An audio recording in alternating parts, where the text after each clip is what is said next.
ಸ್ನೇಹಿತರೆ ಎಲ್ರಿಗೂ ನಮಸ್ಕಾರ. ಕನ್ನಡ ನಾಡಿನ ಹೆಮ್ಮೆಯ ನಮ್ಮ ಚಿತ್ರದುರ್ಗದ ಕೋಟೆಯ ಮತ್ತೊಂದು ವಿಡಿಯೋಗೆ ಸ್ವಾಗತ. ಈಗ ನೀವೇನ್ ನೋಡ್ತಾ ಇದ್ದೀರಾ, ಇದು ನಮ್ಮ ಇಡಂಬೇಶ್ವರ ದೇವಾಲಯ. ಅಂದ್ರೆ ನಮ್ಮ ಭೀಮಸೇನ ಇದಾರಲ್ಲ, ಅವ್ರ ಭಾವ ಇಡಂಬಿ ಅವರ ಅಣ್ಣ ಅವ್ರ ದೇವಾಲಯ. ಅವ್ರನ್ನ ಕೊಂದಿದ್ದ ಪಶ್ಚಾತ್ತಾಪಕ್ಕಾಗಿ ಭೀಮಸೇನ ಕಟ್ಟಿದಂತ ದೇವಾಲಯ ಇದು ಅಂತ ಪ್ರತೀತಿ. ಅಂದ್ರೆ ಇಲ್ಲಿ ಅವರು ಶಿವಲಿಂಗನ ಪ್ರತಿಷ್ಠಾಪನೆ ಮಾಡಿ ನಂತರ ಹೊಯ್ಸಳ ಅರಸರು ಮುಂದೆ ಕಟ್ಟಿದ್ದಾರೆ. ಹೊಯ್ಸಳ ಮಹಾರಾಜರು ಕಟ್ಟಿದ್ದಾರೆ. ಅಂದ್ರೆ ಇದು ಇಡಂಬೇಶ್ವರ ದೇವಾಲಯ. ಅಂದ್ರೆ ದ್ವಾಪರ ಯುಗದಲ್ಲಿ ಭೀಮಸೇನ ಸ್ಥಾಪನೆ ಮಾಡಿದಂತ ಶಿವಲಿಂಗ ಅನ್ನೋ ಪ್ರತೀತಿ. ಸೊ ಇದು ಅದರ ಎಂಟ್ರೆನ್ಸು. ಇಲ್ಲಿ ಬಂದು ಇಲ್ಲಿ ನೋಡಿದ್ರೆ ಇಲ್ಲೇನಿದೆ ಈ ಮಂಟಪ, ಇದು ಹೊಯ್ಸಳರು ಕಟ್ಟಿದ್ದು. ಅದ್ರ ಹಿಂದೆ ಇರೋದು ಭೀಮಸೇನ ಮಹಾರಾಜ ಅಂದ್ರೆ ನಮ್ಮ ಭೀಮ ಪ್ರತಿಷ್ಠಾಪನೆ ಮಾಡಿದಂತಹ ಶಿವಲಿಂಗ ಒಳಗಡೆ ಇದೆ. ಬಾಗ್ಲು ಹಾಕಿದ್ದಾರೆ.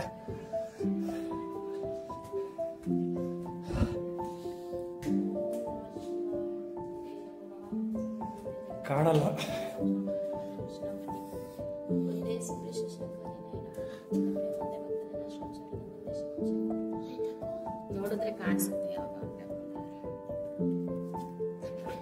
ನೋಡಿ ಅಲ್ಲಿ ಒಳಗಡೆ ಇದೆ ಶಿವಲಿಂಗ. ನಿಮ್ಗೆ ಕಾಣ್ತಿಲ್ಲ, ಆದ್ರೆ ನನಗೆ ಕಾಣ್ತಿದೆ.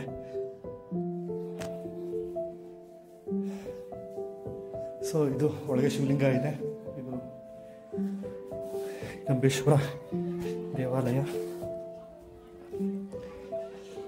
ಸೊ ನಮ್ಮ ಸ್ನೇಹಿತರು ಇಲ್ಲೇ ಬಂದ್ರು, ಅಲ್ಲಿ ಮೇಲ್ಗಡೆ ಭೇಟಿ ಆಗಿದ್ರು, ಈಗ ಇಲ್ಲಿ ಸಿಗ್ತಾ ಇದ್ದಾರೆ. ಬನ್ನಿ ಒಂದು ಸುತ್ತ ಹಾಕಿ ನಾವು ಕೋಟೆಯಿಂದ ಆಚೆ ಹೋಗೋಣ. ಬನ್ನಿ. ಸೊ ಇದು ಇಡಂಬೇಶ್ವರ ದೇವಾಲಯದ ಆವರಣ. ಇಲ್ಲಿ ಇತಿಹಾಸನೂ ಇದೆ. ಈ ದೇವಾಲಯ ಹೆಂಗಾಯ್ತು ಅಂತ ಇತಿಹಾಸನೂ ಇದೆ. ಅದ್ರ ಬಗ್ಗೆ ನಿಮ್ಗೆ ಇಲ್ಲಿ ತೋರಿಸ್ತೀನಿ. ನೋಡಿ, ಹಳೇ ಶಾಸನ ಹಳೆಗನ್ನಡದಲ್ಲಿದೆ. ನೋಡ್ಬೋದು ಯಾಕೆ ಈ ದೇವಾಲಯ ಕಟ್ಟಿದ್ರು. ನಾನೇನು ಹೇಳಿದೆ ಈ ವಿಡಿಯೋದಲ್ಲಿ. ಸೊ ಪ್ರವೀಣ್ ಅವರು ಇದ್ರ ಬಗ್ಗೆ ಏನಾದ್ರು ಒಂದ್ ಸ್ವಲ್ಪ ನೀವೇನಾದ್ರು ಹೇಳೋದಾದ್ರೆ. ಯಾವ್ದೋ ಲಿಪಿ ಗೊತ್ತಾಗ್ತಿಲ್ಲ. ಇದು ಹಳೆಗನ್ನಡ ಲಿಪಿ.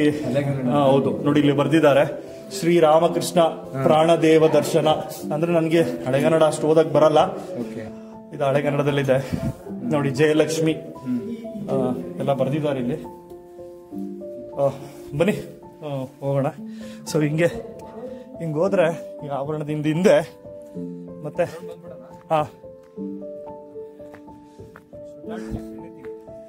ಸೊ ಇಲ್ಲಿ ಬಂದ್ರೆ ನಿಮ್ಗೆ ಕೋಟೆ ಹೊರಭಾಗ ಕಾಣುತ್ತೆ.